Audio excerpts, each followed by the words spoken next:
Now مولانا خانزیب صاحب. اس وطن میں اگر قربانیاں کسی نے آزادی کی جنگ میں دی تھی تو یا بنگالی تھے یا وہ پشتون تھے. وہ صرف ایک عالم دین نہیں تھے بلکہ ایک مقدر، ایک امن پسند رہنما. ولا که پښتانه ووجلو من بیا مو نه معلوم دی. اور نوجوانوں کے لیے ایک رہنما تھے. آج ہم ان کی پوری زندگی کے بارے میں جاننے کی کوشش کریں گے.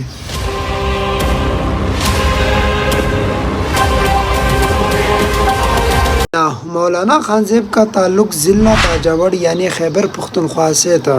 وہ ایک مذہبی اور روایتی پشتون خاندان میں پیدا ہوئے اور مولانا صاحب کو بچپن سے ہی پشتوں کے روایات اور دین میں دلچسپی یعنی ان چیزوں میں وہ خواہشمند تھا اور اسی چیزوں کا وہ خواہش رکھتا تھا. اسی طرح ہر قسم کا علم حاصل کرنے کے بھی شوق رکھتے تھے. اسی طرح اس کا بچپن قبائلی ماحول میں ہی گزرا جہاں پر جرگہ سسٹم، قبائلی روایات، مذہبی تعلیم زندگی کا اہم حصہ تھے. اور لوگ کہتے ہیں کہ بچپن سے ہی ان کی طبیعت بہت نرم اور سمجھدار تھی.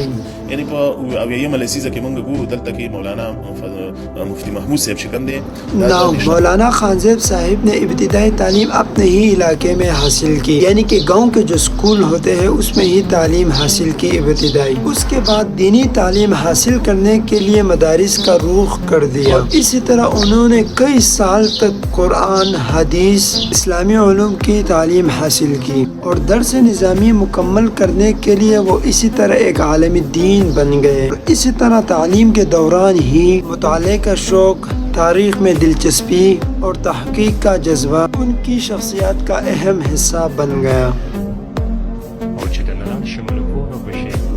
تعلیم مکمل کرنے کے بعد مولانا خانزیب صاحب نے مسجد میں امامت شروع کی. اسی طرح 27 سال تک امام، خطیب، دینی استاد کے طور پر خدمات انجام دی اور اسی طرح وہ روزانہ قرآن پاک کا ترجمہ، دینی درس اور اخلاقی تعلیم دیتے تھے اور رمضان المبارک مہینے میں خصوصی درس بھی دیتے تھے. لوگ ان کی نرم گفتگو، اچھے اخلاق اور علم کی وجہ سے بے حد احترام کرتے تھے.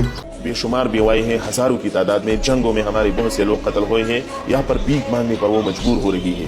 جتنا یہاں پر مرد متاثر ہے اس سے زیادہ یہاں پر خواتین متاثر ہے. لیکن مسئلہ یہ ہے کہ عورتوں کے مسائل پر آج تک کوئی بات یہاں پر نہیں کی جاتی. سیاست میں تو بالکل تبصرے سے خارج کی گئی ہے. پہلی دفعہ ہم نے منشور میں باجوڑ جیسے ایک دور دراز علاقے میں عورتوں کے مسائل کو شامل کیا ہے، تعلیم کے حوالے سے، اقتصاد کے حوالے سے ان کو اپنے پاؤں پہ کھڑا ہونے کے لیے.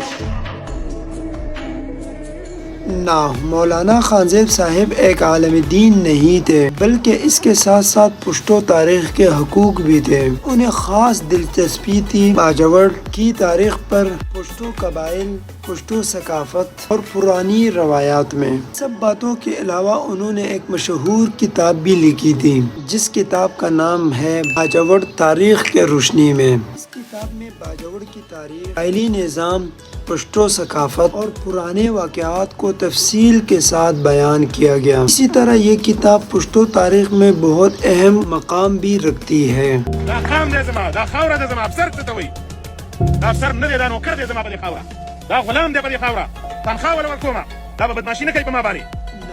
مولانا صاحب امن کے دائی بھی رہے. وہ اکثر کہتے تھے تعلیم اور شعور ہی قوم کو آگے لے جاتے ہیں. انہوں نے امن جرگے، نوجوانوں کی تربیت اور سماجی پروگراموں میں بھی حصہ لیا. وہ تشدد کے خلاف اور امن، تعلیم اور اتحاد کے بارے میں آواز اٹھاتے تھے. اور اسی طرح بعد میں مولانا صاحب سیاست میں بھی تحریک ہوئے.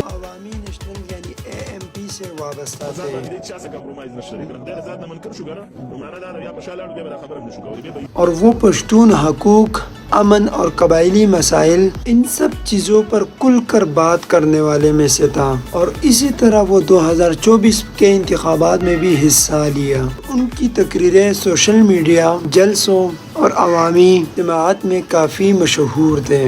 مولانا خانزیب صاحب کی ویڈیو فیس بک، یوٹیوب اور ٹک ٹاک پر بہت زیادہ دیکھی جا سکتی تھی. یہی وجہ تھی کہ پشتون نوجوان ان کی تقاریر تاریخی پیغامات اور امن کے پیغام کو بہت پسند کرتے تھے، اور پھر آخر کار 10 جولائی سن 2025 میں باجوڑ میں ہی امن مہم کے دوران ان پر حملہ ہوا، یعنی کہ نامعلوم افراد نے ان پر فائرنگ کر دی، جس کی وجہ سے وہ شدید زخمی ہو گئے اور بعد میں وہ شہید ہو گیا۔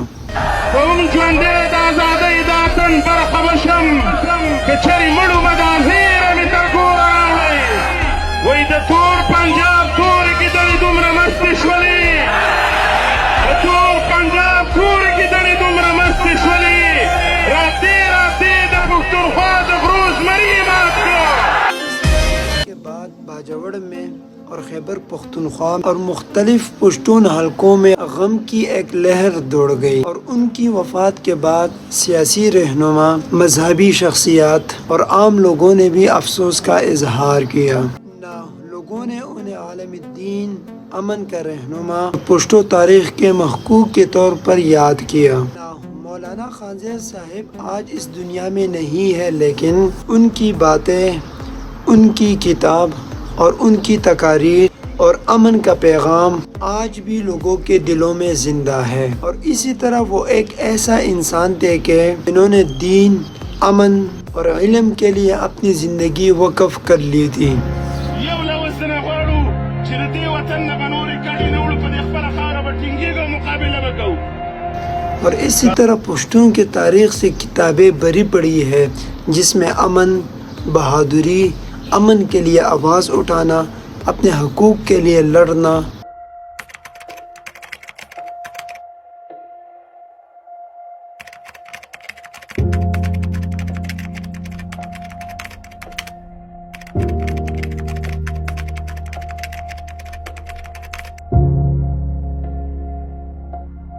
صرف ان سب باتوں میں مرد مجاہد موجود نہیں ہے، بلکہ عورتیں بھی اس میں موجود ہے، جیسا کہ ڈاکٹر مہرنگ بلوچ۔ زخم پہ زخم کھا کے جی، اپنے لہو کے گھونٹ پی، اپنے لہو کے گھونٹ پی، آہ نہ کر لبوں کو سی، عشق ہے دل نہیں، دل نہیں۔ سبسکرائب